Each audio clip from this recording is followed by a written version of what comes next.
sa bakuran na ito ang dalawang estudyante ng Immaculate ng ika-4 na mataas na baitang. Nagngangalan pong Patricia Santiago at Joyce Hilton. Mga ining, anong mga ginagawa niyo? Joyce? Masaya ka ba sa ginagawa mong to? Bakit mo ginagawa to? Wala naman pambili ang inyong mga magulang ng inyong pagkain. Santiago, Patricia, ba't mo ginagawa to? Para sa ano ng motibo mo? Para sa nanay. Alam, nagkasakit bang yung nanay? Ba't mo ginagawa to, Ineng?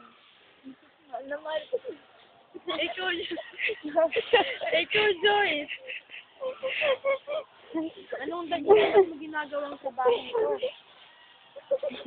Shut up.